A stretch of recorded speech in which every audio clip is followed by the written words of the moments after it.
So,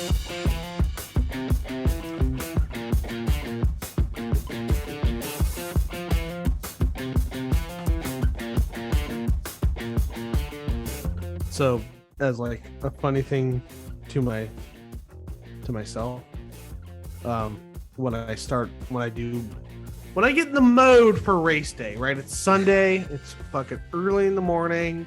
I wake up. It feels like a work day, except I don't have to put pants on. I don't have to make coffee. I can open a beer and I can sit down and watch the race. And on the Lord's Day, so I write on the top of my notepad for my notes the race, like whatever. And I knew it was gonna be like a wet one. So I put Singapore, but I spelled it Singpore, like Singapore.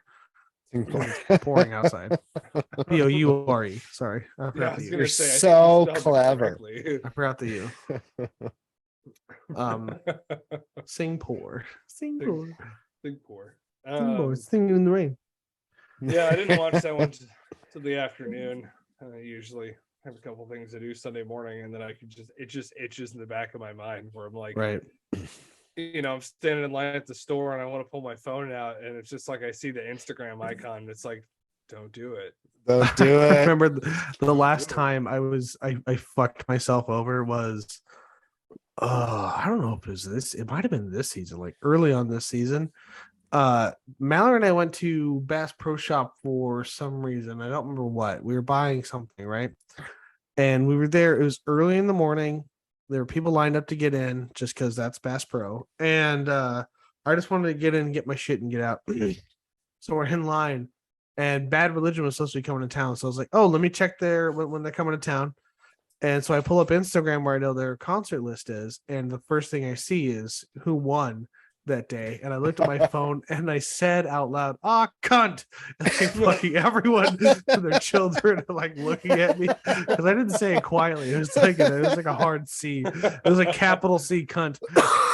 Because the worst is like, you can't, after you know the results, like you can't go home. It's not, watching the race is not the same after that. It's not. And now that like I have to make a podcast about it, I can't just watch the race in 30 and go, tee-hee, I watched the race.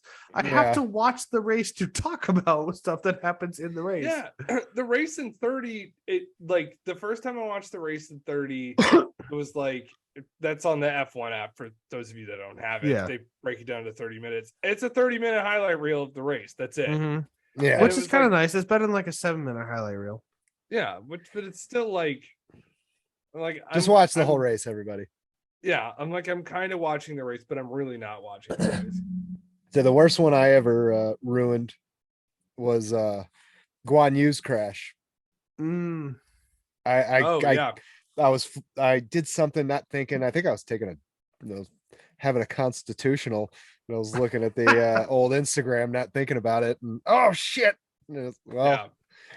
Fuck, rolling some timber. I always know when something big happens in F1 because like Facebook, which I rarely go on, and has some F1 stuff on there, and Reddit, like I follow F1 and Red Bull and Ferrari and Sebastian Vettel and a bunch of drivers and stuff. So there's news is going to show up somehow, right? Mm-hmm.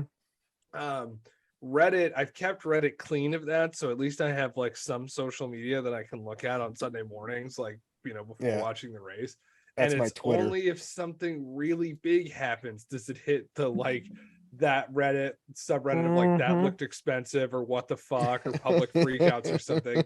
And that looked expensive was Zhou Guanyu's crash where he's like tumbling and skids by on his roof. We're like, well, something really interesting is going to happen on that race. I guess you gotta watch it. I used to have a rule at work. Like I told all my friends or all the people I worked at the last place, I was like, look, I watched this and I can't. And I explained the situation where like I'm working during the race. So if you hear anything casually, whatever, just don't say anything. My buddy was like, oh, did you watch the race? I was like, shut the fuck up. He goes, sorry. He's like, he has no interest in F1. He just is a Reddit user. He doesn't follow anything F1, but he knows that when F1 shows up on Reddit and he doesn't follow F1, that shit hit Dauphin. Mm-hmm. And that was the Zhou Guanyu crash, which we won't talk about until lap 8. On this race, this is a different race we're referring to. But yeah, Jake, who and what are we? Oh, well, we are the the Tire Preference Podcast, brought to you by Place Your Business Here. I'm Jake. I'm hanging out with over the internets with Tyler. Hey. And Dave.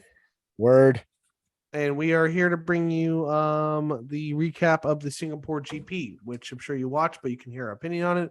We're also going to touch a little bit later on the news. A lot of big, crazy news stories have happened right now. Spoiler alert, they involve money.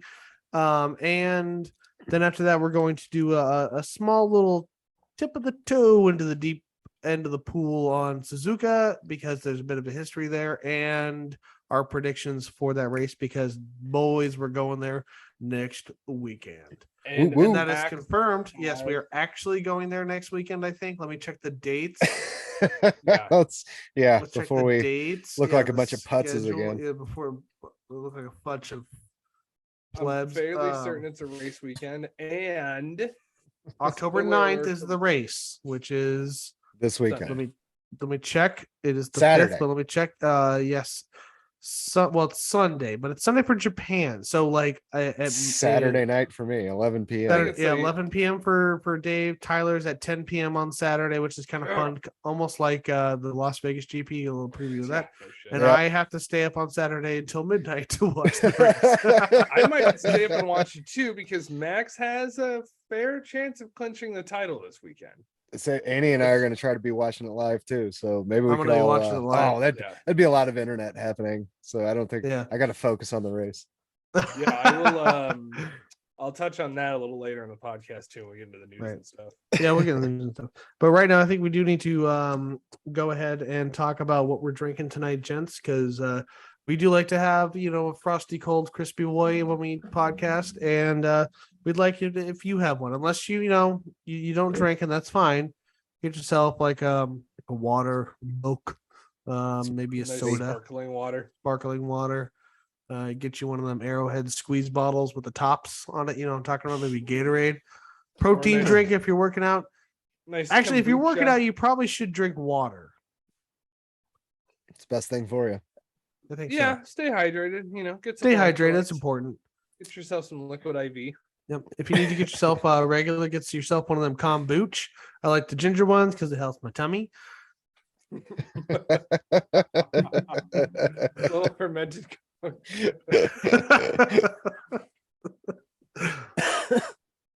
Jesus. All right. What are you drinking, Jake?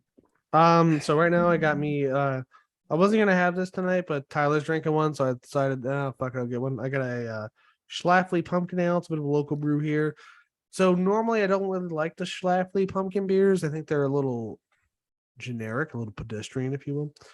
But this year they have a bread and a banach, and they are very good. I like it a lot. After that, I got myself I was gonna say the social media standard. I don't know why I was gonna say that, but it makes no sense. The podcasting standard of the Elysian Space Dust. They're cheap. Nice. They're on the way home at the 7-Eleven. So can't complain about that. Yeah, Tyler, what are you? You know what, Dave? What are you drinking? We always do Dave last. We'll do Dave second this time. We can't see what the fuck that is. Okay. What's that? Guinness, Guinness?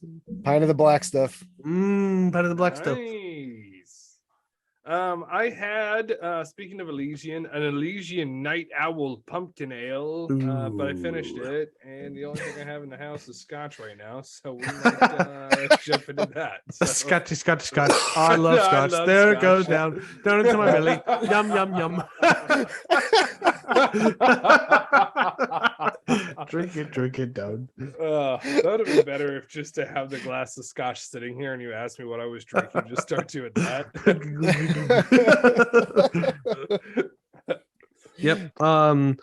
As you can plainly see, if you're looking at your phone while you're listening to us, which you might not be because we're an audio media, and a secondary. It's on YouTube, so chances are you're looking at your phone or your phone. I really look. I've listened to a couple of podcast type things on YouTube because I don't know where to find them other places. I never look at my like fucking a normal phone. Human being. I shouldn't Yeah, I say guess that because our podcast is on YouTube. But sorry, go on. But no, like sometimes I like listening to narrated scary stories while I'm playing SnowRunner. I don't know why, but that's just kind of my jam. And I never look at my fucking phone when I listen to them. I don't. And so I like when I proof listen this, I never look at my fucking phone at all. Proof listen. I say that to like I don't want to make it sound like I only listen to it after it gets released. So thanks, Dave, for Well, it only you can only listen to it after it gets released. yeah, but they don't need to know that. Oh, okay. You're ruining the magic. You're Oh. ruining the magic. The magic. The magic. The magic of production. Yeah. I like to make it seem like I'm more engaged than I actually am, and that you share the final product with us before you release it. But that's ruined it down the open now, thanks, Dave. So they all fucking know they're a bunch of liars. Well, we've already said it a couple times. Like, you guys don't even know what music I put in until I put it out. So yeah, you've but already that's given it different. away. That's different than saying you don't listen to the podcast until I put it out. Like you have to listen to it with the rabble. Are you calling our audience the rabble? I'm part of that audience. I only listen to this when it gets released. So maybe I am. Oh boy. Well, should we talk What about a race? fucking tangent. Yeah, you know what? Let's do talk it. about the race. So last night, Sunday, this Sunday, boys, we were in Singapore. Woo. Singapore, yeah, my first what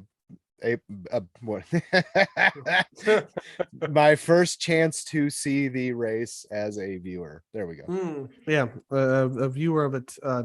Did you watch it live or did you watch the replay? Well, we watched it. We probably started, well, since there was an hour delay, I think we started it.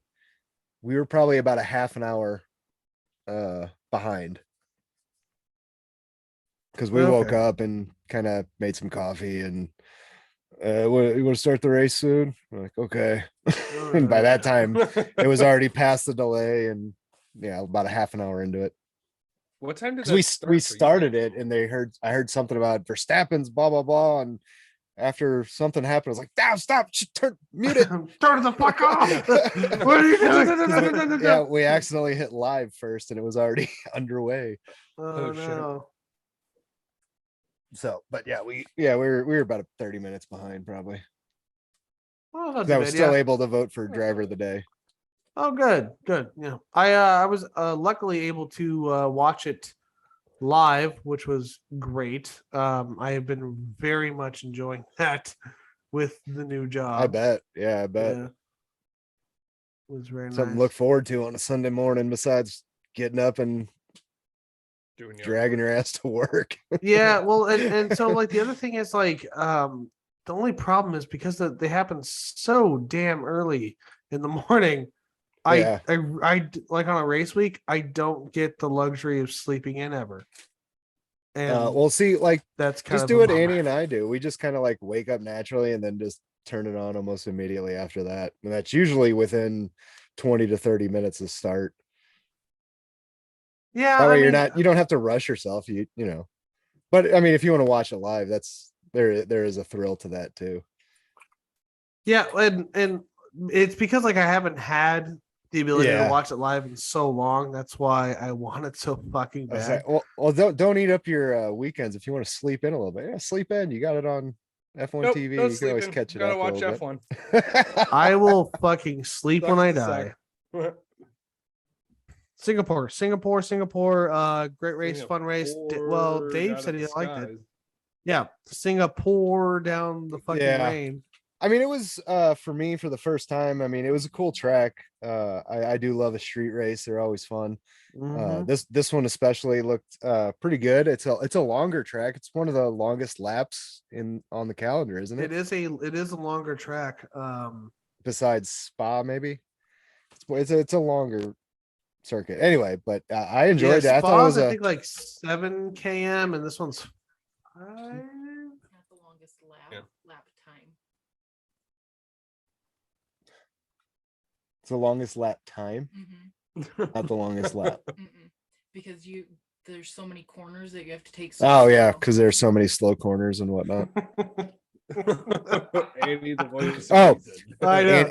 Annie is my thesaurus over here. She tells me what I forgot. It's just- also it's- heard- It was also really heard funny her because you're earlier- like this, and she goes, mm-hmm. And you're like, but not this. Mm-mm. I also like you were reacting to something, and it was after you put yourself on mute to sneeze. And I hear Andy go, "Are you still on mute?"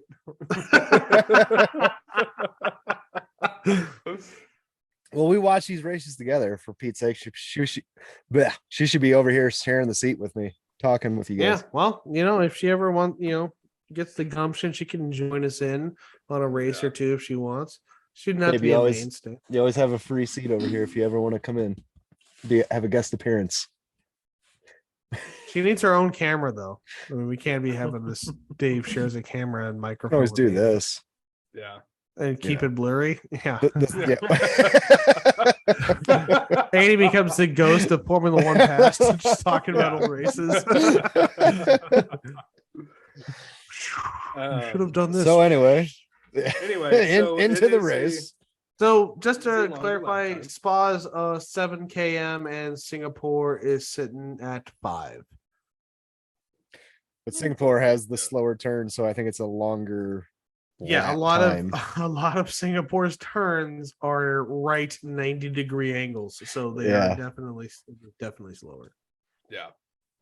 A couple hairpins in there too, I think, right? It is, and the thing is, like, it's a confidence thing too, because you Mhm. can attack at Spa and have these glorious miles of runoff, and at Singapore you have inches of runoff, so people don't want Yeah. to attack. Which attack. they used quite a bit in all 3 free practices and qualifying. A lot of people Yes. going into the runoff areas. Well, Dave, do you want to talk about any free practice and qualifying stuff? Because I did watch qualifying, but I didn't take any notes on it. The only thing I really took away from all the practices was Mr. Consistency struck again and Mhm. literally hit like the same spot in the wall at such a slow speed. Like he just bumped it at like 4 or 5 times once in every practice. So it was crazy. Oh, yeah. George Russell for the uninitiated. George Russell just Yeah. right into the same spot. I forgot what turn it was, maybe 7 or 8 or I think it is 7's after a DRS, so it could have. so been it might have been 7 because it was every time he was committed but then backed off and just slid in and barely nicked it was funny. It was Mr. Consistency. The dude is the model of consistency. Yes, it is. And then there was Pierre Gasly catching fire. Oh shit, yeah, I forgot about that. Yeah, That he was yoasted FP2 himself. or 3. Yeah, Yeah, he did. but He yoasted himself. It was pretty fun. Did you see the mass cam view? And like when they were moving Yeah, the like car how the- around, all of a sudden it just went boom, boom, it like lit up. And, yeah. like, holy He's shit! just like, there's so you can't see my hands, but I'm waving him. They're like, there's something wrong. Yeah. Like the French distress signal. Like just Yeah. Oh, freaking and out. Just a cool white thing to come flag. out of that. A cool thing to come out of that was one of the mechanics from Aston Martin, I believe, grabbed the fire extinguisher, came over and put it out. Oh, nice. nice. We like know, that. a We little- like hearing that kind of shit. That's a lot of fun. Yeah, There's some good everybody stuff. everybody in the pits is out to help one another when help is needed. So that's good to see. Yeah, it's not Yeah. like those. It came out of this weekend or last weekend. There was a MotoGP event where there was a bike coming out of the garage, and some of the guys that were competitors in the next box over came up, and as the guy was leaving the garage to go to, I think it was on practice. It wasn't like a pit stop or anything. Oh, I They saw that reached clip. over and touched the kill switch on his handlebars and Ah. it killed the motorcycle. They Yeah, got I saw that. pretty heavy fine for that. Ah, I was like, what do you That's what do you, I mean, what do you think you're gonna get away with there? Like, what are you thinking? Yeah, like the fucking MotoGP, whatever the fuck camera dude was right there. And those guys are the most noticeable people on the track or on the paddock because they have a fucking safety vest and I don't know, a camera the size of a Giant bazooka. Yeah, it's like you Yeah. can't fucking miss them. Yeah, I saw that clip. I was like, what are you thinking about there, man? What are you No, doing? and the pit guy that was releasing when they gave him like the double like W arms, like out to the side and up and down. Like, what are you doing? Like, what's the way of doing that? I will say, as someone that rides motorcycles and has done it with my friends, that's not probably not cool during a MotoGP event. It is really fun to do to people at stoplights, though. Have you ever yeah. gone over to Ryan's bike and taken the keys out of it and drove off? No, but I thought Ryan was going to do that to me one day. So I saw this. He just turned my ignition off. I saw this guy. He was like moto vlogging in Mexico or some shit. And it's funny because it could have been set up, but I don't think it was because it was a reaction. He literally is talking about like, yeah, there's been a lot of like carjackings lately and you really got to watch your step or whatever. And this dude on a bike like comes up on him hard from behind and reaches. So if you imagine your hands are on the handlebars, he reaches under the guy's arm. So between his arm and his body, grabs the keys out of the ignition and fucking takes off. And the dude's just like, oh my God, like he's freaking out. He like gets off his bike. And he's like, goes to grab his gun. He's got his gun out. He's like waiting for these people to come up. And then like he sees the guy circle around and come up. And he notices at that point that it's his fucking friend who just saw him randomly riding. That's hilarious. He's going down the road. All right, to pull a gun on him. Jesus Christ. Yeah. Well, fuck, if you're in Mexico and you were just talking about getting your car jacked, and that's like one way to do it is take the fucking key. I might do the same thing. Yeah. That's true. So, let's actually talk about F1 stuff again, and let's get to the race. The race. Well, lights out and away we go. In Singapore. Well, lights out and away we go an hour after we were supposed to be lights out and away. Oh, yeah. Which I also that. upset me because I was telling these guys, it was it off camera. I was talking about getting up early and not sleeping in on my days off because I watch races now. No, that was on. And that was on. I got up early. That was on. Okay, so we talked about how I don't sleep in ever anymore on race weeks.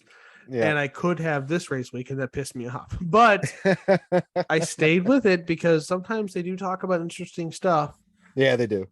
They do. And I will say that like the international one that's got Crofty on it usually in Brundle did not say there was no fucking thing at all with them before this. I had to go to the other channel and they kept beaming back and forth to people. It was I didn't recognize and it was change and therefore I hated it. So I didn't really pay attention to it.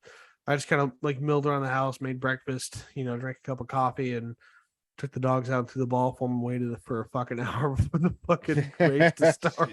I was saying if you got the international going, it's usually just quiet. It is quiet. It's weird. But they did keep showing like this really kind of heartwarming shot of like this family. It was like two young kids and two young parents, and like the dad seemed like super excited to be there, and the mom had like a Mercedes hat on. She seemed really happy and was playing with the kids and shit. And so that was kind of like heartwarming and nice to see.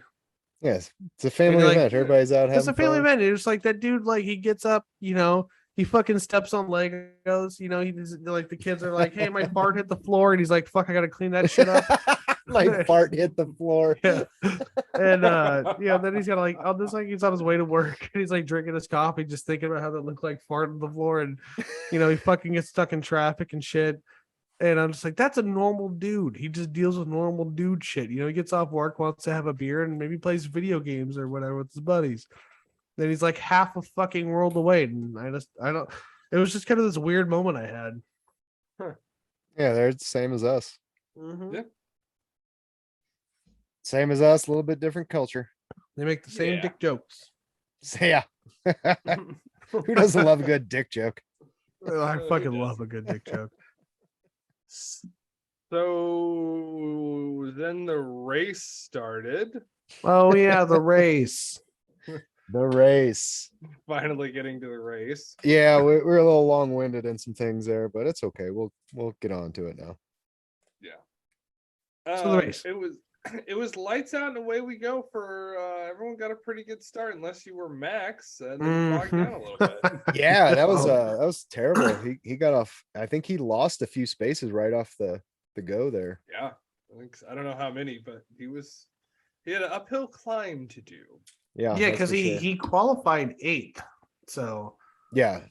Started 8. I think he dropped to like 11, 10 or 11 maybe after a terrible start, and after that first turn, he was just trying to stay out of getting hit and everything. So he was going to take his time. Well, and there is a reason why he qualified eighth. And that's because in a rare form during qualifying, Red Bull was caught with their pants down a wee bit because Yeah, I saw that. I mean they were it was a wet qualifying, so it was kind of all over the place, and he was pushing, and he just couldn't get any time on some of the front runners. And it's just losing time, caught in traffic or whatever. And he finally goes, it is the last chance he has. He's already passed the finish line. The time's already run out in Q3. And he is going for a blistering lap. And at the last fucking second, his race engineer comes on the radio and says, box. And he boxes it. He's like, what the fuck was that? It's fucking stupid. And I don't think that they actually said what was up, but we all know what was up. If you're in the know, then you know. And for the uninitiated, Max Verstappen was dangerously low on running out of fuel. And the penalty for not having a liter of fuel in your car is far worse than getting P8. Yeah. So, I remember them mentioning that afterwards. Mm-hmm. Yeah, so that's why he had to start in eighth place. And so then he dropped back. Sergio Perez got away really good. And took the lead of the race, and he kind of remained up there for the whole race. I don't think he was ever back. Other than he, pits and whatnot. I mean, he kind of controlled the race.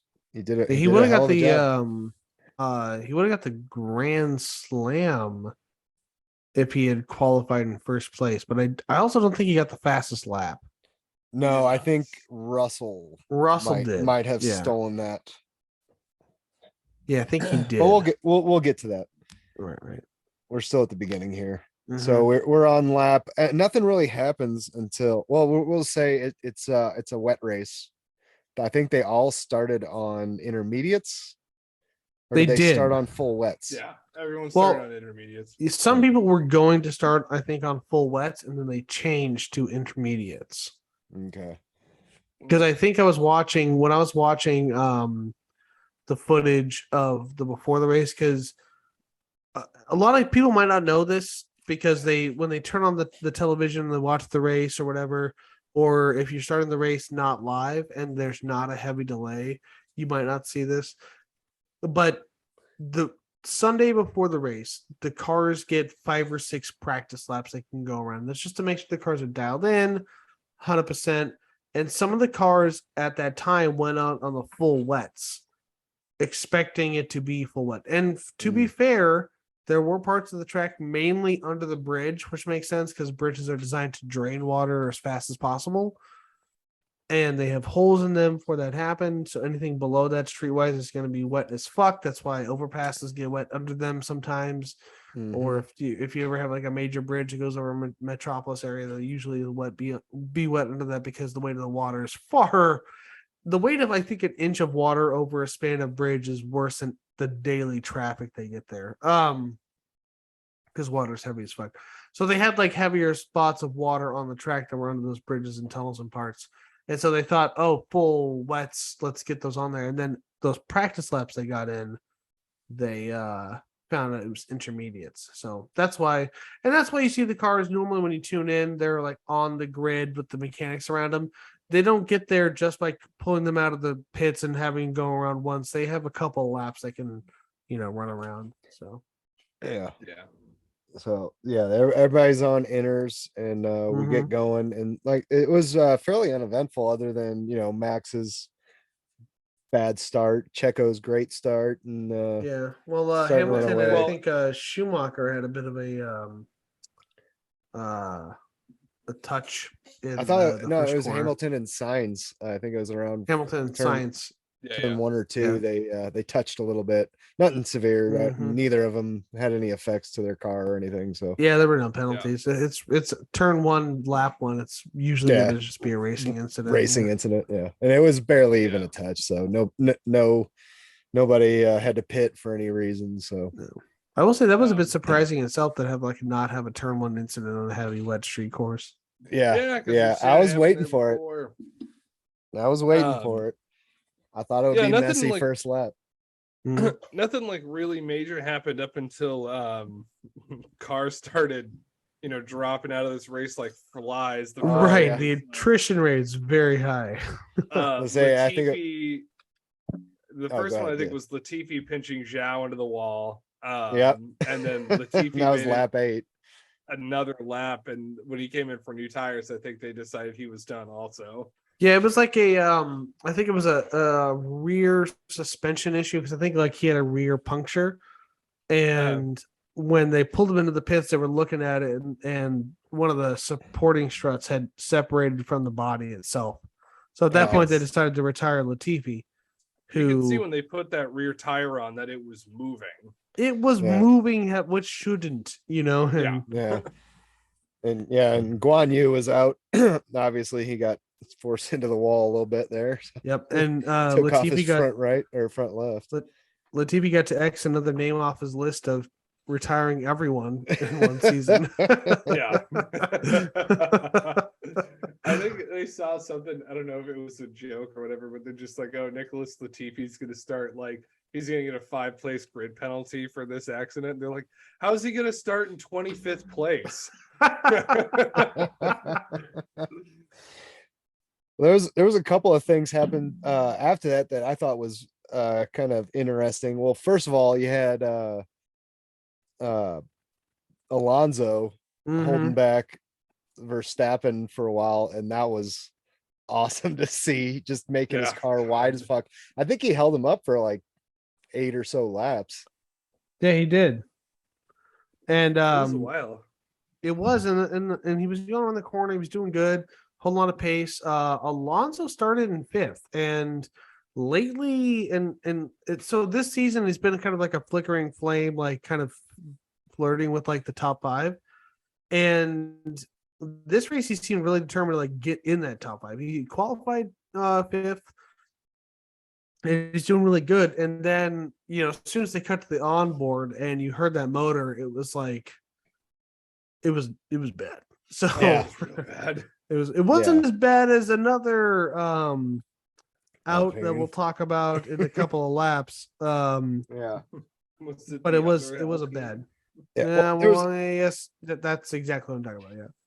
There was another thing I thought was just kind of like cheeky was Annie and I noticed that Verstappen had no issue at all passing up AlphaTauri drivers.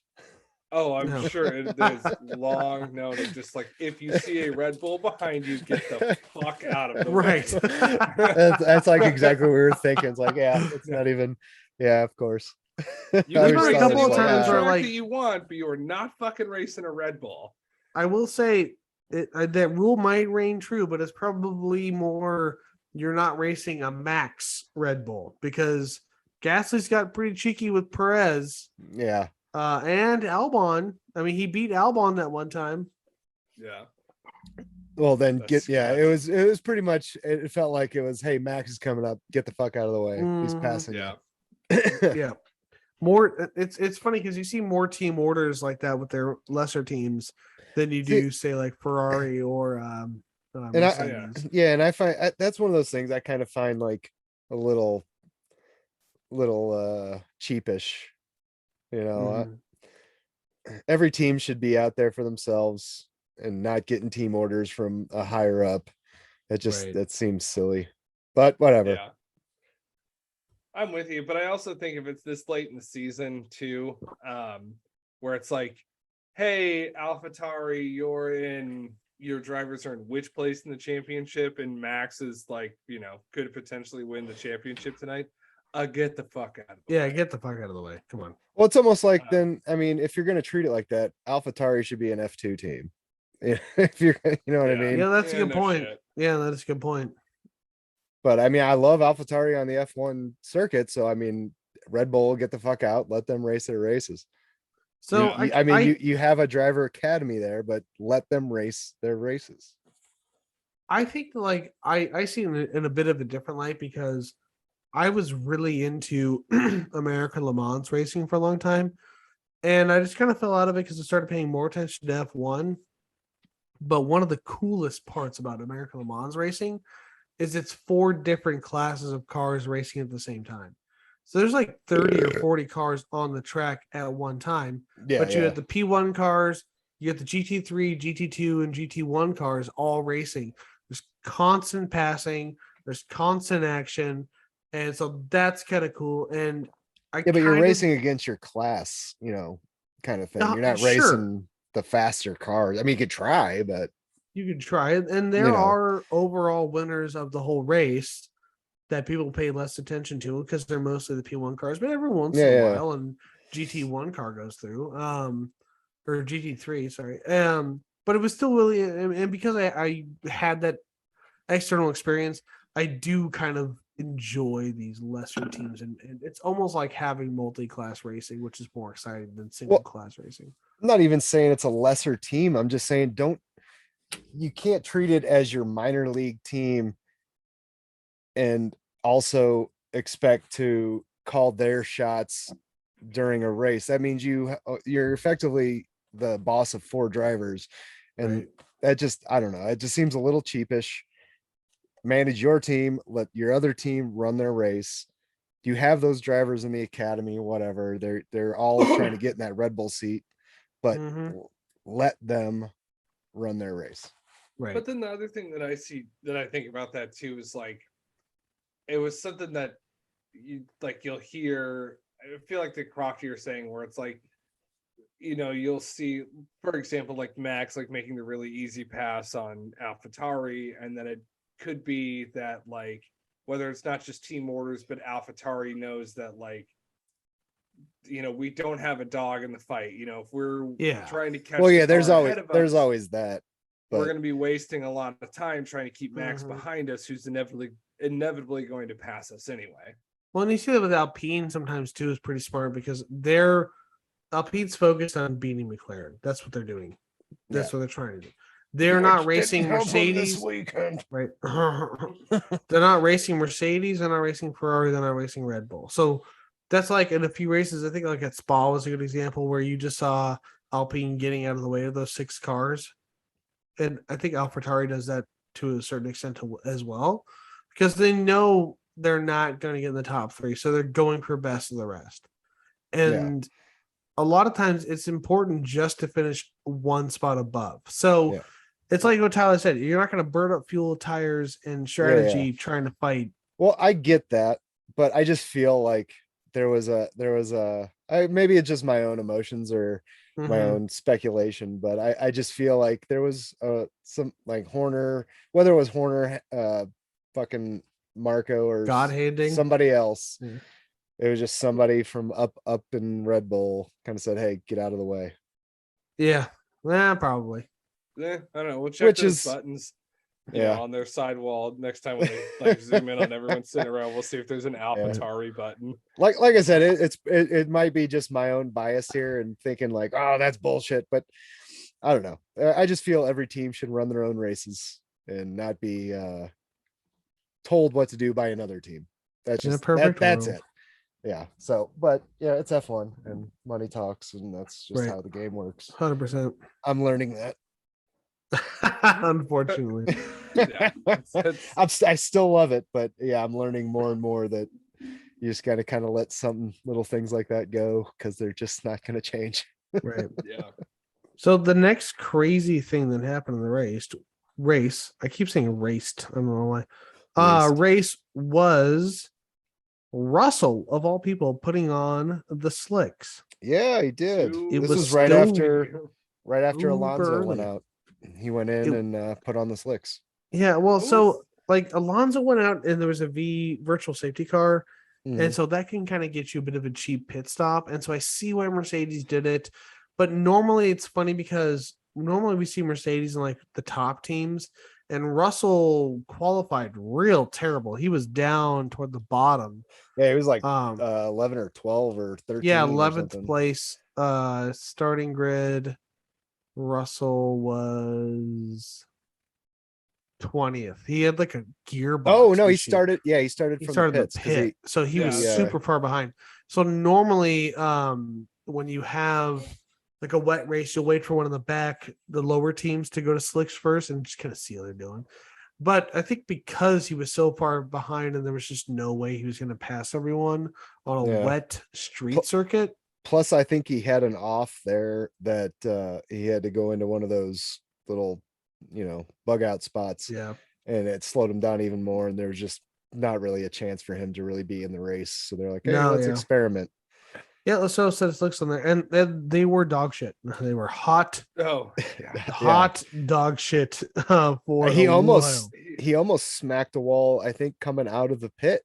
Yeah, he had like a super great Tokyo drift fucking initial D drift around the first fucking corner. It looked dope as fuck. It just needs some Euro beats behind it. If you're in the know, you're in the know. And it would have been fucking perfect, but it wasn't. Bono and Toto almost Mhm. shat their pants on that one. Yeah, a little bit.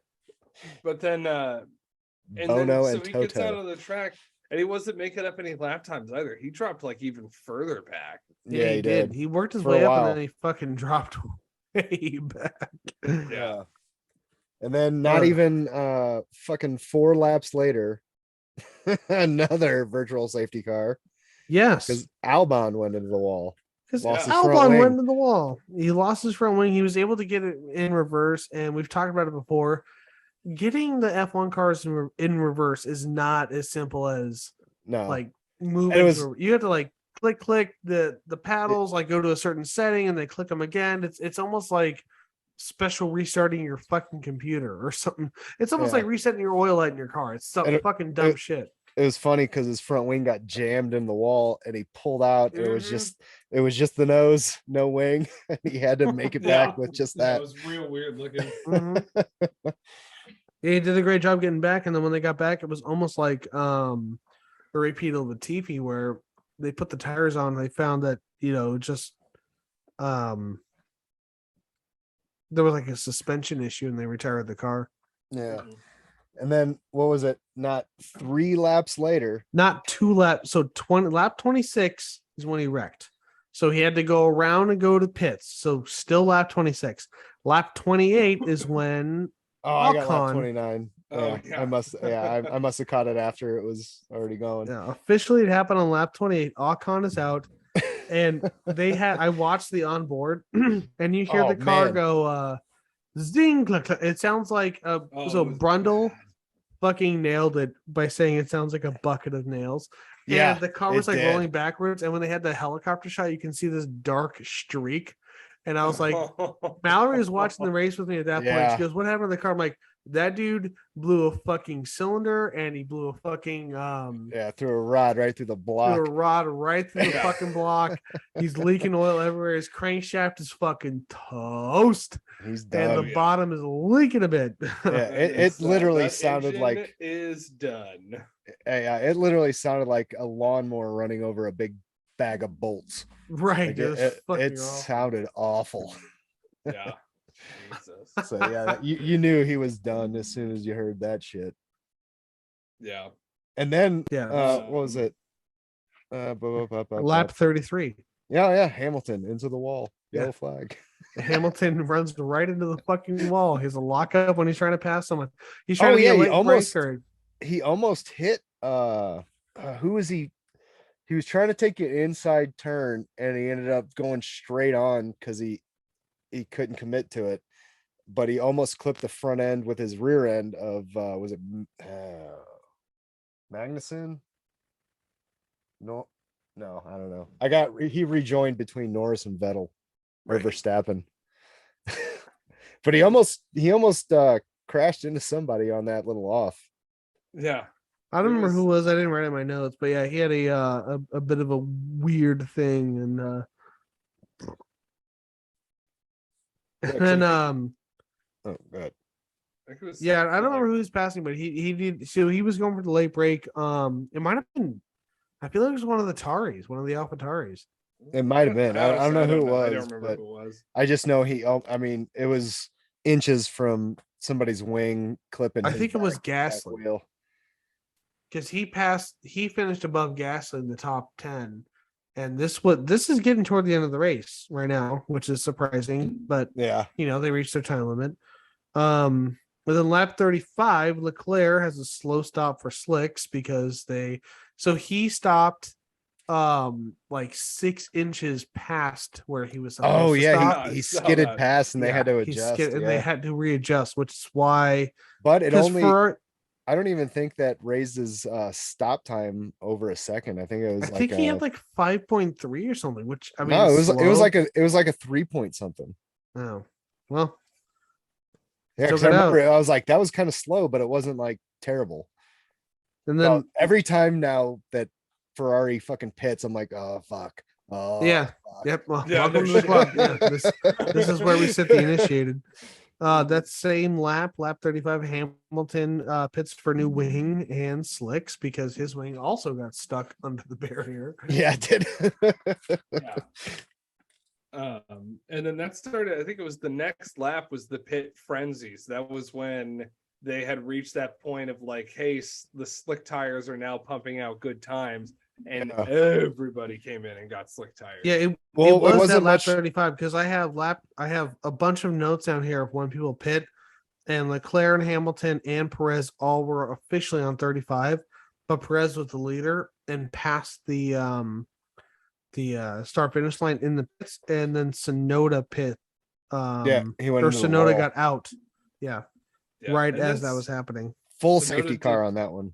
Yes. Yeah, did not make it very far out of the pit with his he tires. No, he did not. But Perez did stop for slicks, and he was able to keep first place. So he did the overcut properly. So yeah, then I think they went to full safety car on that one, right? Yeah. Yes. Full safety car on Yuki going into the wall.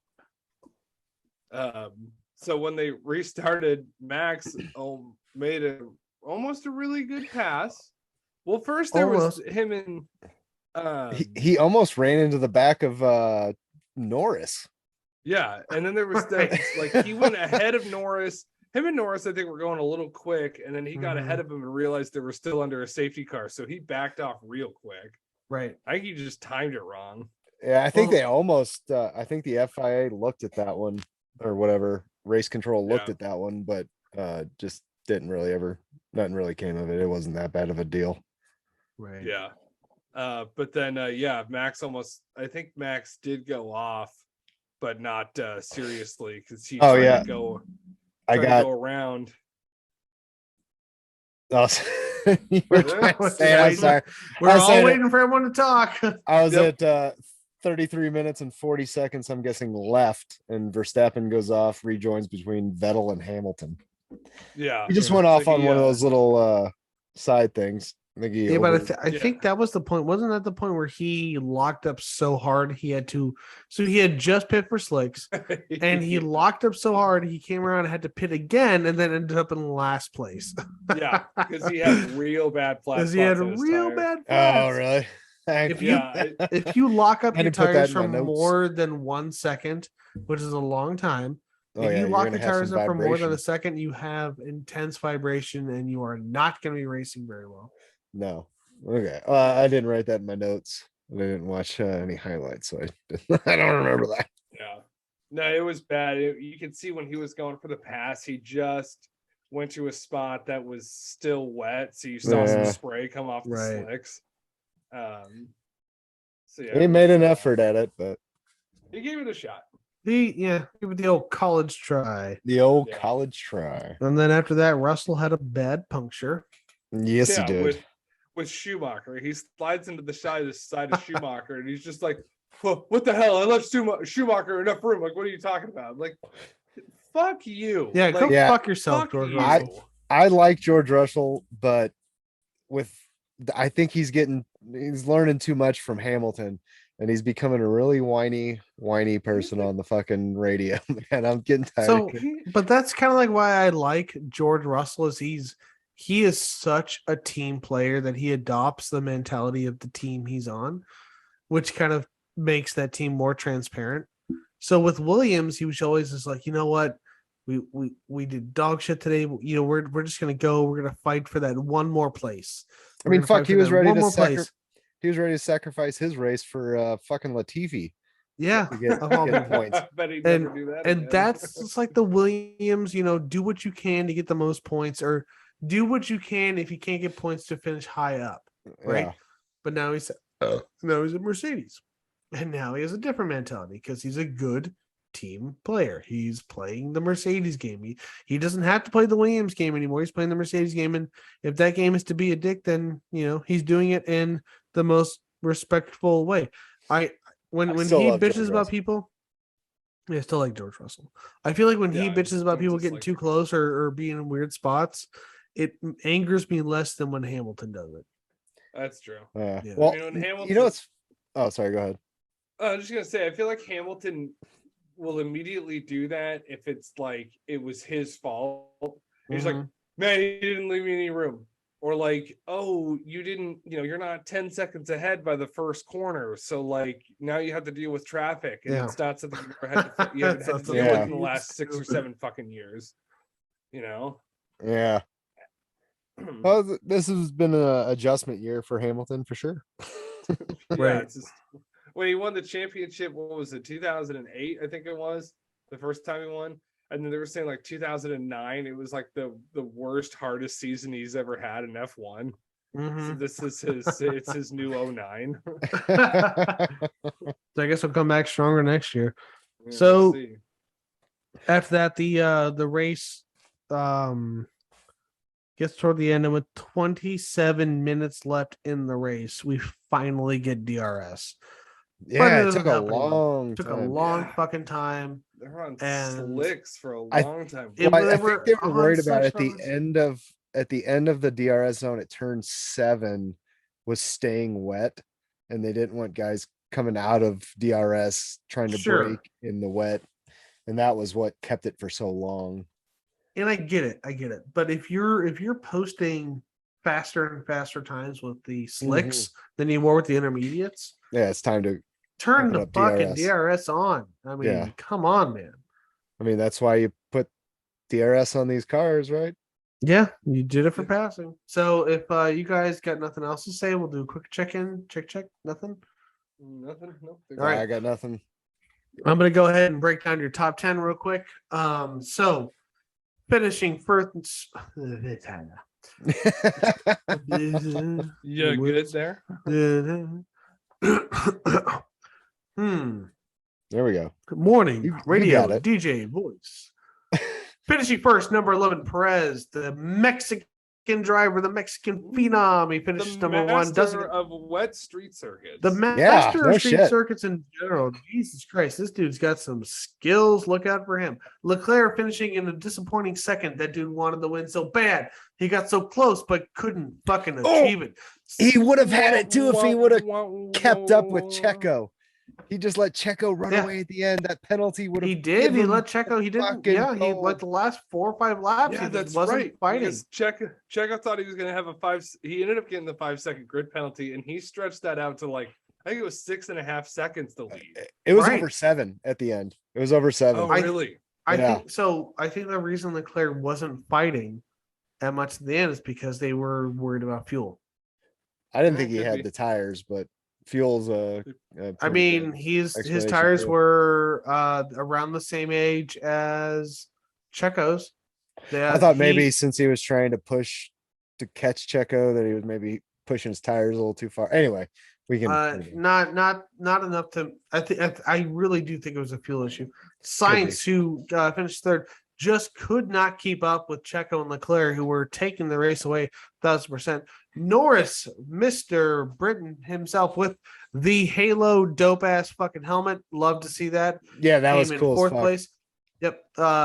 Ricardo, his teammate, coming in fifth, finished in the top 5. Fuck yeah, Ricardo. Who started at either 16th or 15th? We can So- find out right now. Good Starting job, grid. Ricardo. Back a long Ricardo way. started at 16th. Yeah, so good job, Ricardo, finishing 5th. Right. Then after Ricardo is Stroll, which is kind of weird, coming in 6th. Then followed by him is even weirder, Yeah. Verstappen. Number is number 1. He's not finishing first. A little weird. I don't like that. Vettel, the other Aston Martin, coming in 8th. Hamilton, a very, I guess, appropriate for this season, number 9. And Gasly coming in 10, finishing out your top 10 for the Yep. AlphaTauri. So this looks really good for McLaren right now. I think this puts them ahead of Alpine in the points since both Alpines DNF'd and both McLarens finished It's in the points at very, 4th and 5th. It's very close. I think McLaren might have passed them up on this race by a couple of points. I'd have to look at the No, they constructors. are.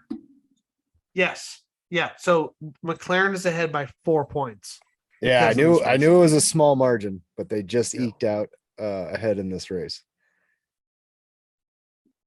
So we were hoping to talk about the finance cap Budget stuff. cap. Budget Yeah, cap, that's the word. A lot of juicy The stuff budget there. I cap was is- hoping would come out. Me too. Everyone There was was.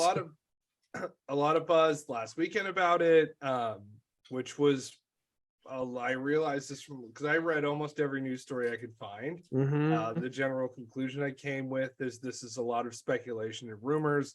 There is nothing set in stone yet. And the FIA said that they were going to make a release today certifying whoever was below their budget cap. That release was supposed to come today and it did not. The FIA pushed it out until Monday, October 10th. Well, I think this is like the second or third time they've had a push out too. Not that I am aware of, but I wouldn't be Yeah, surprised so- by it. So Yeah. point Yeah, is, there- like all this news we were going to talk about, we don't have it. It's no information's come out yet. Right. We're hoping so next week, and I don't really want to do a deep dive into it as it is all speculation right now. So Yeah, we're gonna Yeah. wait till we have like all the hard facts to actually do a deep dive. However, I did find one piece of information that is mostly confirmed about it, and that has to do with the punishments for breaching the budget cap. The most severe would be deleting, like, say you would be deleting your position you finished in the last season. So say, for example, just because it's relevant, Red Bull breached their thing. The most severe thing would be them getting their 2021 championship deleted. The driver championship, or Yes. yeah, they didn't. So it would have, give it. It would give it to constructors. Hamilton. It would take it away from Max. so And that was yeah, over a year later. But Yeah. but that's not the most severe penalty they've put out. The most severe penalty they put out is in the next, I think, 2 or 3 races that are happening. Your number 1 driver gets replaced with Nicholas Latifi. they just lie to Latifi and they're just like, oh no, this is a chance. Like, This is a we chance. need you to be a reserve. It's like the We're just Mercedes. Oh curious God, you no! look You like can the have the Jet Blue. championship. Yeah. Don't give it to Latifi. He's gonna crash a multi-million dollar car. We're gonna Jesus go open fucking the price Christ. cap fixing that. Multi-million dollar car. I can't fucking speak. So yeah, so for those unaware, the rumor is that 2 teams went over the price cap. They believe it to be Red Bull and Aston Martin. Red Bull have dug their heels in, saying no, we didn't. I haven't heard much from Aston Martin. Yeah, I it's looked like- into it too much. Christian Horner gave So- a really compelling argument for at least his side during the race. So And I don't, like I said, I don't want to get too deep into it because it's all rumored, but the team that it is, like, Red Bull has dug their heels in and said no, like we're certified, everything should be okay. The team that specifically named them by name was Mercedes. So of it course, could be Mercedes clinching, grasping at every last little straw they could to say, Oh, "Look, yeah, we're I'm the sure world they're gonna do- champions yeah. last year." yeah, they're gonna try. If there's a So- door that opens, they're gonna fucking try. Mhm. Yeah. So we'll see. I didn't like the idea of releasing it today. I like it less on Monday because we are going to Sazuka this weekend, and Max has a good to fair chance of clinching the world drivers championship this weekend. Yes. All he has to, if he wins, all Max has to do this weekend is if he wins with fastest lap, it doesn't matter where Sergio Perez or Charles Leclerc finishes, Max Verstappen is world champion. Basically he has to outscore them a certain way, depending upon where he finishes, and then he'll be world champion. So there's a better shot this weekend than last weekend. Well, there's also it's like another wild card as being a track we haven't raced on in a while, so it's a little fresh, you know. Yeah, It's a little So, fresh. The unlikely things might happen. so yeah, we'll see. But I don't know, it would just suck if like Max won the championship this weekend and then Monday news is out and then everything goes really bad for Red Bull, if it's all true. We'll see. Like I said, this is speculation. So yes, for the fans out there, the moment that we have news, the next podcast, we will definitely discuss it. Yep. So what was next on the list? Ooh, the next on the list is Suzuka, which has Sazuka! just passed. Suzuka Real in quick, Japan. one last thing. Okay. Red Bull news. Yes. It's relevant because they're going to Sazuka. Okay. You will notice that Red Bull is going to be racing with Honda stickers Oh, on yeah. the car again. Yeah. Because Yes. Honda is kind of a little bit more back into F1 than they were like a week ago or even this season. And I think it has a lot to do with the fact that Porsche did not join Red Bull. Well, think they that jumped on and an they are opportunity. going to Japan, where Honda hails from. Yep, they are And based there. the Honda is the title sponsor for the race too. Do you guys know what Honda started doing? Like the first vehicle they started making? It was motorcycles, I think. Fucking It was. tractors. Oh, damn it. Mopeds. It was mopeds in like 1952 or whatever, and they started putting the small motors they were making for the That's it. mopeds into bigger and bigger vehicles, and they started making cars.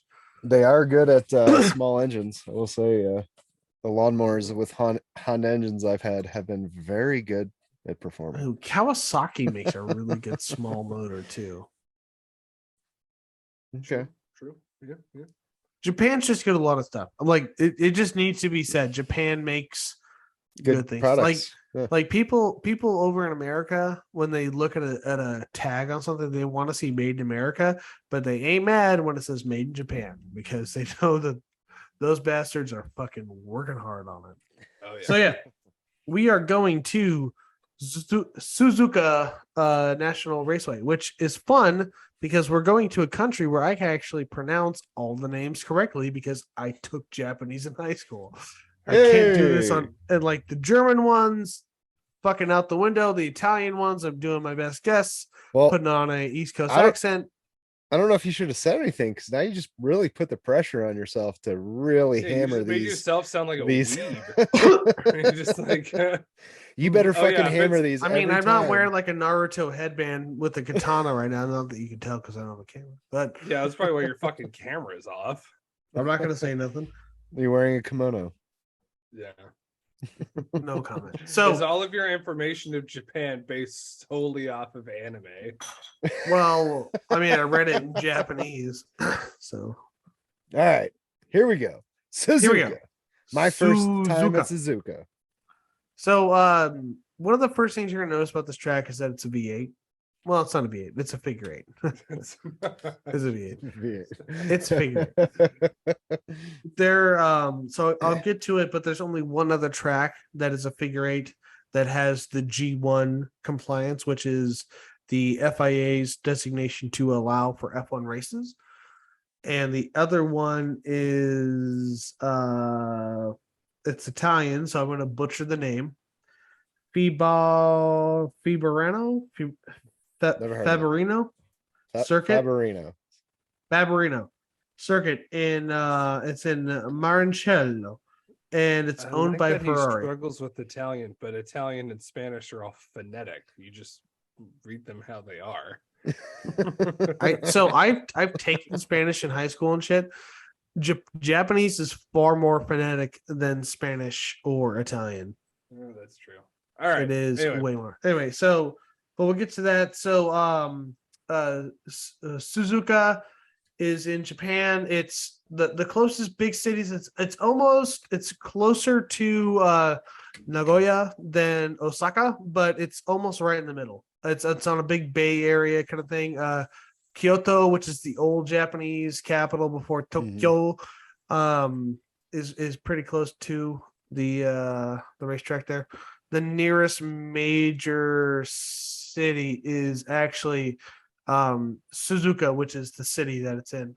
It's in the Mai prefecture, which is, I think prefectures are like they're kind of like states. So you have like the main government, and then you have prefectures and subprefectures, and prefectures I think are like states, subprefectures are like counties, to kind of make that like a bit more familiar with you.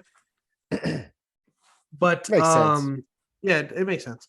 So it got its grade 1 in 87, and to meet the grade 1 FIA standards, the straights can be no longer than 1.25 miles. I did not do the kilometers conversions because the British flag's not on the fucking moon. Love it. Love it. And Google can help you with that because we talk in km and kilograms too much on this podcast. And all tracks must be at least 2.18 miles long, with the exception of Monaco, which is less because it's Monaco and no one's going to say no to Monaco. And it can be no longer than 4.35 miles. There's a bunch of other requirements, and it's definitely worth a deep dive, like in the off season, to talk about the classifications and what they allow and what they don't allow. Because in my limited research this week, it was a very interesting topic. So yeah, let's check that out. Yeah, there are only 4. So there's a list of G1 qualified racetracks in the world. A lot of them you'll recognize if you've been watching Formula One because it's any F1 track we've ever been on. But there are only 4 US ones. Do you guys want to go ahead and wager a guess as to what those 4 are? Ooh, let's see. Is the big clue? Indianapolis? The big clue is one of these tracks doesn't currently exist. Indianapolis Motor Speedway. Okay. We got Miami, Vegas. Coda, and Vegas now. And Vegas, yeah. Yep, those are the ones. Austin, Indy, Miami, and Vegas are the US G1. So any other US track is not a G1 classification. I still like that, like Watkins Glen doesn't have G1 classification, or like PIR doesn't. Mm-hmm. That's Portland International Raceway, but right. The Miami Dolphins stadium parking lot, the Hard Rock Stadium, that's a fucking G1 racetrack. The streets of fucking Las Vegas have it, but Sebring exactly. lost their G1. No shit, dude. but, I would have loved to see the Sebring Las on Vegas the calendar. Strip. Mm-hmm. Well, and we can talk a lot about that when we do like a G1 deep dive, because in the off season, I think that really would be a good episode. Oh yeah, for sure. The track has been changed at least 8 times since its inauguration. The FIA was given the G1 and the MotoGP classification in 87, and after that it's experienced a couple of really dark black marks on its record. The first one happening in I think I can't believe we didn't write the date down, but I'm pretty sure it was 03. The death of let me pronounce his name right. Daijiro Kato, Daijiro Kato. It was a MotoGP wreck. It was fucking brutal. So he was going through a turn. It was, I don't think it was the same turn as Bianchi had, but back in 03, the safety measures were a little bit less, and he hit the wall doing 125, and it was a tire and foam barrier, and It's 125, man. That's 125. Jesus. So I think, like, I was reading it, and I don't follow MotoGP a lot, but from what it sounded like is he was doing a hard lean in the corner, and the bike top ended, and threw him over. he lost control. He didn't throw him over. He lost control, so he's still on the bike and hit the wall at 125. God damn. And because the way the wall was made, he slid right through the tire and foam part along with his bike, but hit them both at the same time. You know what I mean? So like he hit them, but the force of his body hitting it forced him through the gap between the foam and the tires. God damn. He hit the roadway and rolled, and he got the same head injury that, and I cannot believe I didn't write this down, but he had the same head injury that the guy had who lost his life in the practice session of the same race that Anton Senna died in 93. Oh, yeah. Fuck, that was bad. Well, that's why they put those things on the helmet. I think it was Barrichello. Was it Rubens Barrichello? Or No, am I just no, pulling- it wasn't. No, it wasn't Rubens. Anyway, so he basically, the injury that he sustained was he hit the wall at 125, and his head, chest, and neck hit the wall, and his spine dislocated from the base of his skull, and he basically was fucking decapitated dead. And him. it basically was a non-abrasive decapitation, and Jesus. there's a lot of controversy because he ended up on the racing line, and the track stewards only flagged a yellow. And in MotoGP races, if the racer or bike lands on the racing line, it is automatic red flag. And they did not red flag that shit. And so that's kind of marred in controversy. Man, And that's I like morbid watched- too. They're I racing did the around as research, if and I he's watched the dead. footage.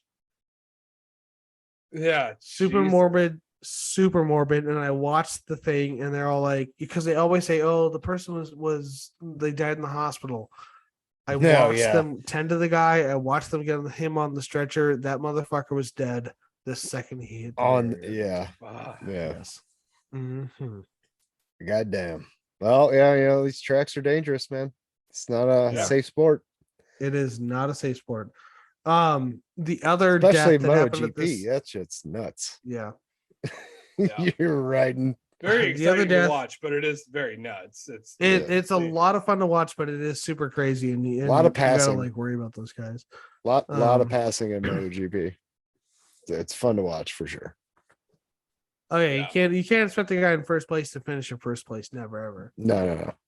Anyway, on with F1. So into F1. yeah, into F1. I'm sure a lot of you that are listening to this might already know about this, but maybe you don't. The other death that happened on this track was, of course, Jules Bianchi in 2014. 8 years to the day that we are recording this, October 5th. It was the first F1 related death since Senna in 94. I said 93 earlier, but I meant 90. I was wrong. It's 94 that he had that really unfortunate accident. So I want to hold Um, 20 years without incident. Well, yes, pretty much. So Jules' death was 8 years ago today. So basically what happened was there's a corner on there called I think it's called like the Duncan corner. It's a bit of a sleeping corner. And Adrian Sutil,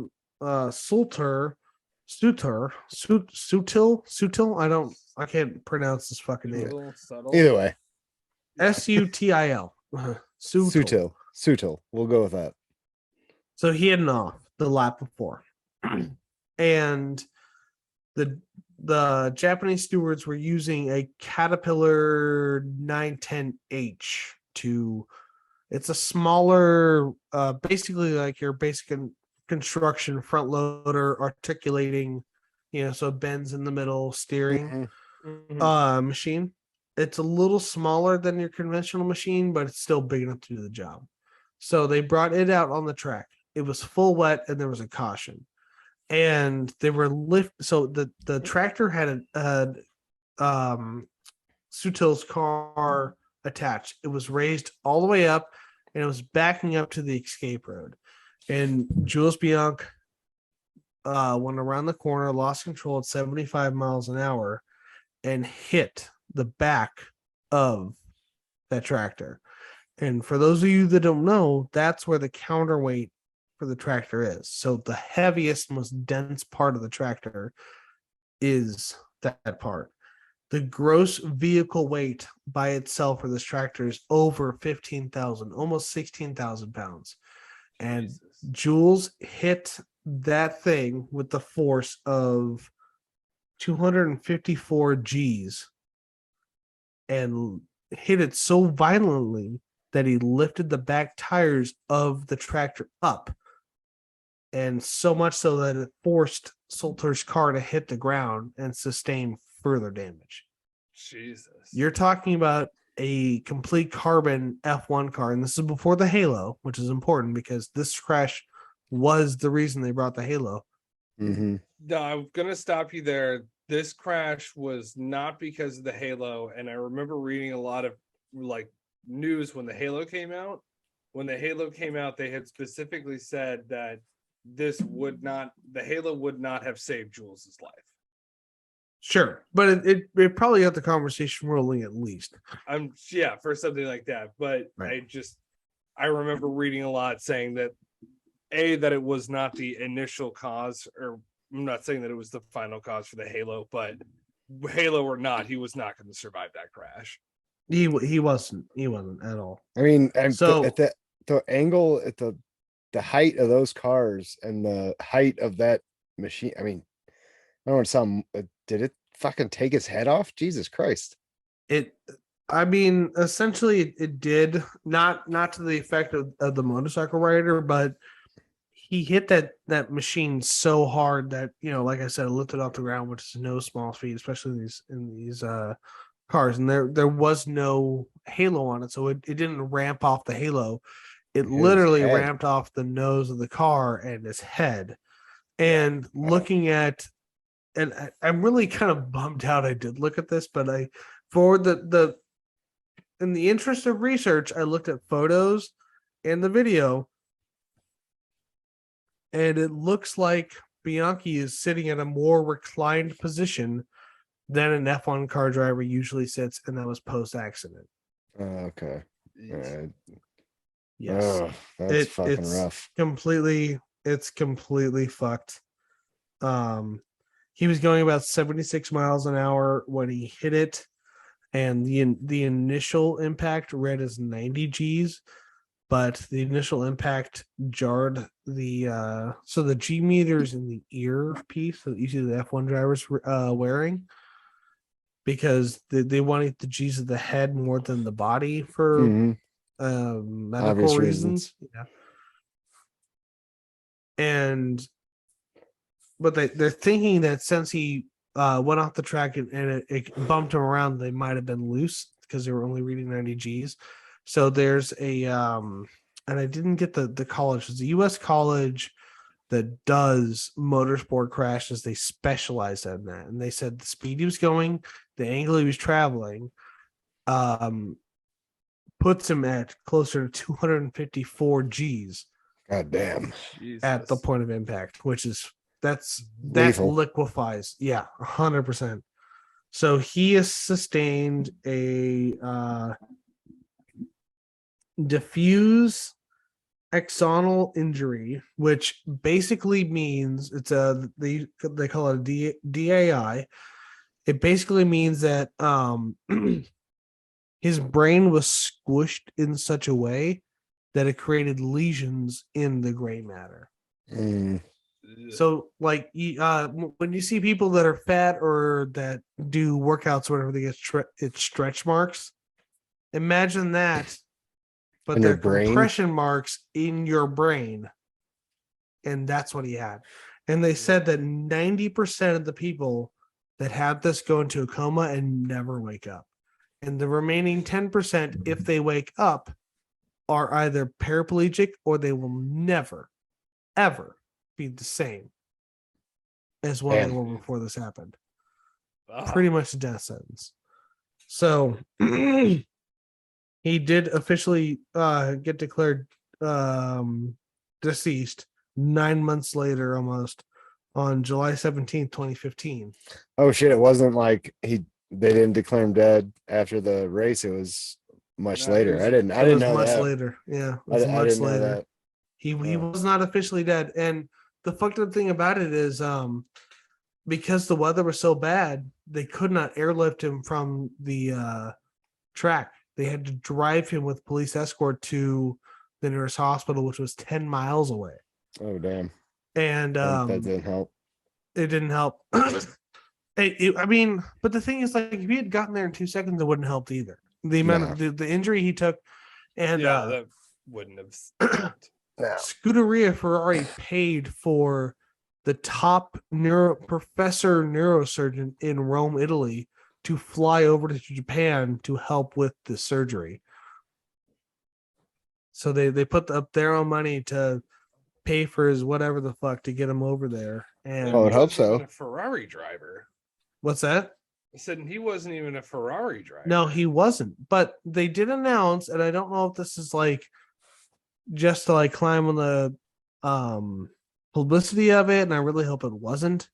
But at the time, the team boss said that Jules Bianchi was going to be the next Ferrari driver. And at the time, I think it was Massa and Alonso still, but I could be wrong about that. Don't quote me. I don't have all my facts straight. That might have been Vettel's first season with Ferrari, actually. Could have been. Um, We see you do. So yeah, that was the grimness of it. I mean, it's not something that should be forgotten. It's fucking crazy. It's so like his wreck was so bad that Japan went and installed a permanent not moving fucking crane in that area instead of having a moving tractor that moves in and out. Jesus. But I don't want to end us on a depressing thing, so we're going to talk about. Let's get out of the dark waters here. Yeah, you gonna- guys want to do race predictions now? No, we're Yeah, not let's going to get do into- race predictions. We're not going to do race predictions just yet. But Suzuka has a pretty hardcore hairpin turn, turn 11, and that turn has been renamed since 2012 as the Kobayashi corner, because Kobayashi was a Japanese driver in 2012 and he passed 5 motherfuckers on that same corner using the same move and finished 3rd place. He was the first Japanese driver to finish on the podium since 93. And I was watching footage of him passing people on there, and it was a fucking master class. He was passing people smoother than Vettel's recovery in Baku. It was fucking amazing to watch, and I'm so glad I watched that after all the depressing footage of Jules and that Japanese bike rider fucking dying on the course, because it made me so fucking happy. So Kobayashi got an entire corner named after him, because that's just how the Japanese do stuff, and I fucking love him for it. So yeah, hairpins, Kobayashi corner, and let's move on to our predictions. Dave, start us off. Oh fucking A.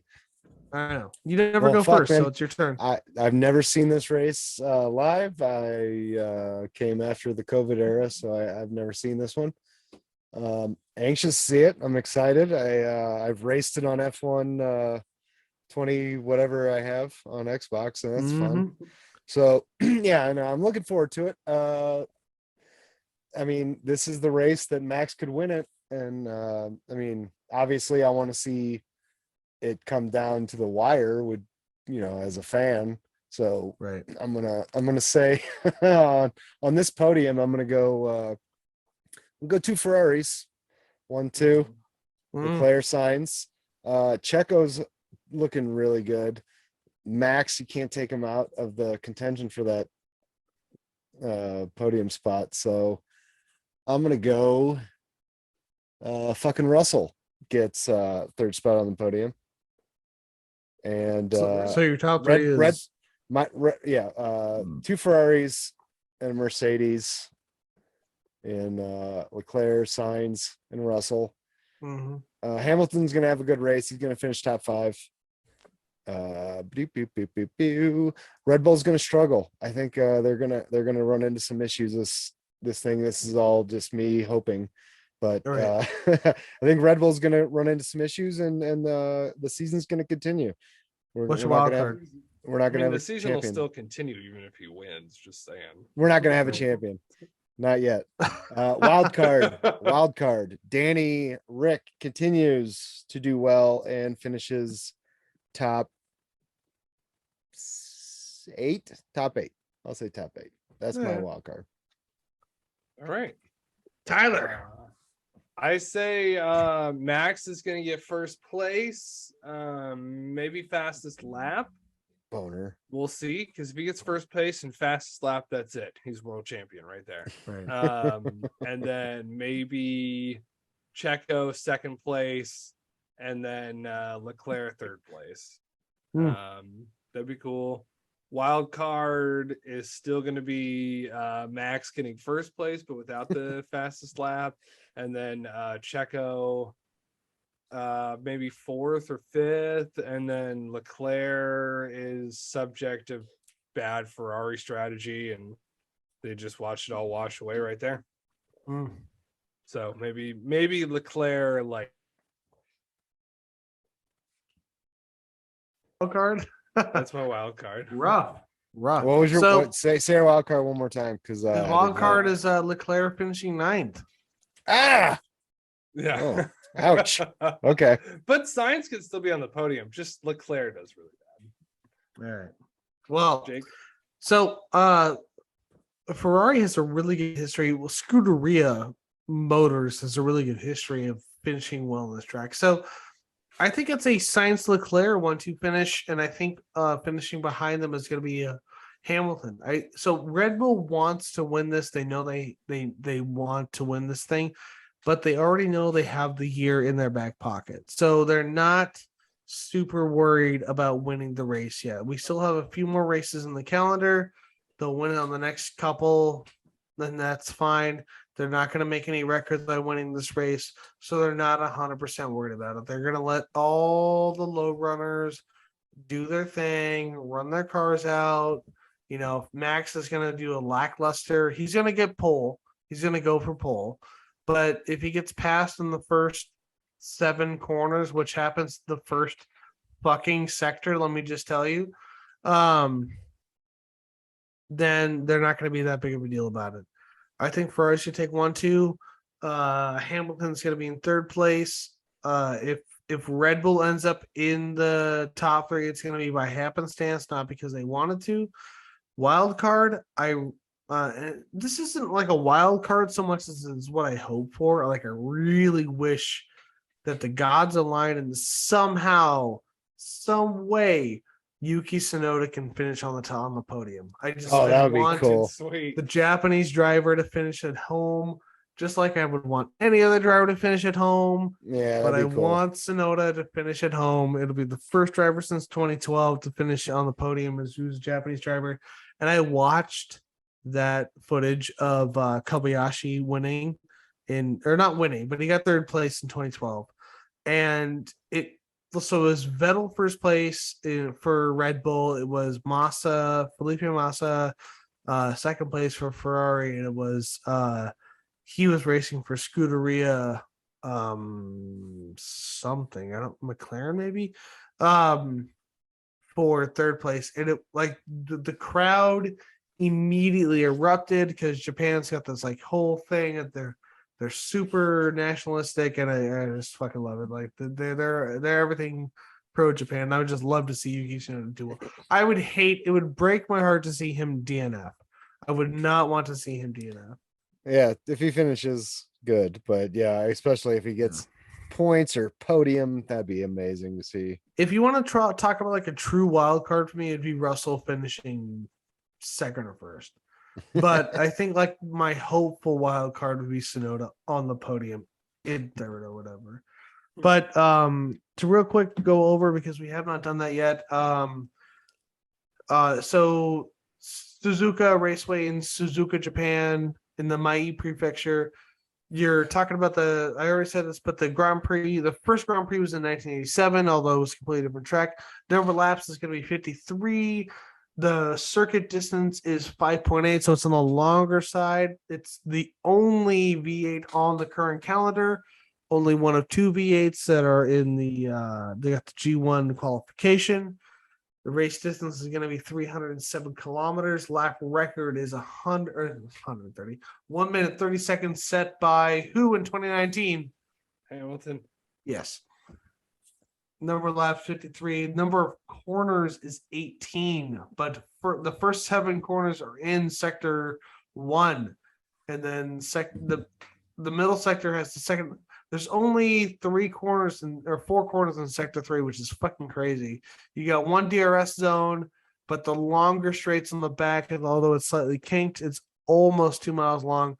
It's fucking crazy. This is gonna be a great track, and I'm so fucking excited it's back on the grid. So Yeah, me too. all right, and that has, for better or worse, been the Tire Preference podcast for this week. So we got your race review, we got your predictions. Like Tyler said earlier, we're going to speculate more on the news, more information comes out, because we don't want to give you guys lies and shit. So as always, thank you so much for listening. Really glad you were here every week. Yes, thank you. Yes. So we got some comments from Armadre, and we will touch on those because we didn't realize we had those until we started recording. That's a little behind the scenes stuff. So we'll talk about them soon. Anyway. I'm Jake, as always. You can find me at the Red Kennedy 45 on Instagram. You can find me at the Red Kennedy on Twitter. Please subscribe on YouTube. This podcast, share with a friend. We're not going to give you a T-shirt or anything or Not whatever. just a friend, all your. You know what? friends. If you share with a friend and all your friends, Every share friend with you everyone. have. And you know what? We will give you a shout out if you legitimately share with a friend and they listen to us, and you can prove it. We will give you a shout out on the podcast, because why the fuck not? You can find us on Pod, and you can find Tyler at T.K.66 on Instagram. I don't post often, but I scroll often. So Where you can find Dave. You can find me at maximum_Dave at Instagrams, and also featuring next Friday on Instagrams. Mm-hmm. And don't forget, you can it's linked on our YouTube page. You can follow Schnickel Fritz. It's Dave's video game channel that features me and a couple of our other friends. And at some point when Dave and I can find a schedule together, it's not recording a podcast, we will play games together. Yeah, But it's been tough to line things up. It has been extremely especially tough with to line things up. my shitty, spotty internet as of right now. But once I get down to the Right. keys, none of this should be a problem. All right, we can't wait for that. And in case people who have been following from the beginning have been wondering why we haven't been getting an update on Dave, it's because the same reason we haven't been. We've already explained this. He hasn't moved, so it has been the same. We've been stayed put for 6 months, about ready to pack up and head south for the winter. So we'll keep you updated. Snowbirding on the whole way. Yep. So thanks again, people, for listening, and we really appreciate y'all. You know, the small group of you. You all know who you are. You know who you are. We You love know you. who you are. Yeah. Thank We you. appreciate you. We do. Every person that follows us, every person listens. I mean, we're gonna do this regardless. So anyone that does listen and likes and all that stuff, we appreciate that so much more than we can ever say. So That is true. Yeah, hell yeah. yeah, hell yeah. Yeah, hell yeah. All right. And with that being said, Within track limits. Don't be fucking about. Stay your I'm gonna course. say, hit the gas. Hit the gas like you're trying to make a pass when you shouldn't. And then Like you go off. Verstappen. Yeah. Like Verstappen. You lock up and then you go off. oh yeah, that's why you got to hit them breaking points at the right moment. That way you don't get those lockups. To You be wanna hit fair, he those- did hit the breaking points. It was just at a not right moment. He was heavy late braking and put his foot too far into it. In a wet track. It was Yep. And a wet track. Got to get This them is- breaking points. This is fellas. Verstappen, the best wet driver we've ever experienced in our lives. 2 years ago, Verstappen, and okay. he Well, locked and up. also, Lewis Hamilton's the GOAT, and he plugged his ass into the same fucking wall. So Am I defending Hamilton? no, Yeah. but are you roasting Verstappen? Yes. Okay, well then Yeah. fucking- I am. Oh shit. Just saying, people make mistakes. Yeah, I mean, just, whatever. Go fuck yourself. You make mistakes in the Cobb's corner. He could be. I was ahead. It was not, I was ahead of him, man. The worst part is he fucking Light the he, fucking fire. he touched tires with Leclerc. the last time Yes. we were in Japan. Yeah. All right. This is gonna be an interesting race. Yeah, I It can't. will be. All right, we'll talk to you guys next week. Yeah, we'll talk to you motherfuckers next week. All right. Love y'all. Laters. Bye.